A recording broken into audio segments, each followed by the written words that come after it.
the Hebrew and Chaldee lexicon to the Old Testament on the Hebrew word davar, a single word in the proper sense in the Greek logos or rema, 2 Kings 18:36, Job 2:13, a decree, plan, proposal, 2 Samuel 17:6, 1 Kings 1:7.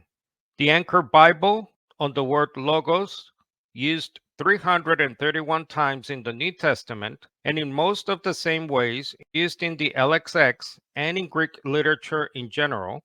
It can mean a statement, assertion, command, report, or story, a proverb or saying, an oracle or prophecy, a speech, or the matter under discussion. According to the Cambridge Bible for Schools and Colleges, the phrase, the word of the Lord, is simply a technical expression in the Old Testament for a divine revelation to a prophet. The Jamieson Fausset Commentary is a phrase used when connected with a vision to denote a prophetic message. The NET Study Bible on Acts 11:16, the word of the Lord, a technical expression in Old Testament literature, often referring to a divine prophetic utterance. For example, Genesis 15, verse 1, Isaiah 1:10, Jonah 1:1. In the New Testament, it occurs 15 times, 3 times as rema to Kyriou, here and in Luke 22:61, 1 Peter 1:25, and 12 times as logos to Kyriou.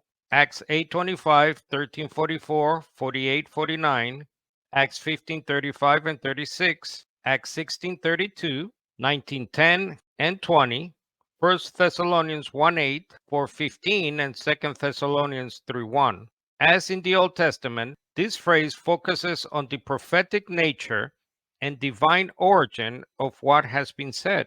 And Ellicott's commentary adds that the phrase, used so constantly afterwards to signify revelation, occurs for the first time in Genesis 15, verse 1. The word of the Lord came to Abraham in a vision. A modern day example of this often used Hebrew idiom, the word coming to someone, is like saying a vision or a thought came to me.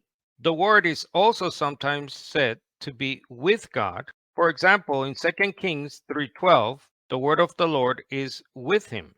We find similar language used for other qualities of God in the Old Testament. God is with his arm or with his reward. God is with wisdom and with might. Similarly, John 1:1 says that the word was with God. The Greek proston theon is always used in the New Testament to show God with things and never with another person. Things with God, a conscience with God, peace with God, confidence with God, and faith with God. This is similar to the Old English proverb, an honest man's word is as good as his bond. And obviously, no one would ever think the honest man's word or his bond were persons.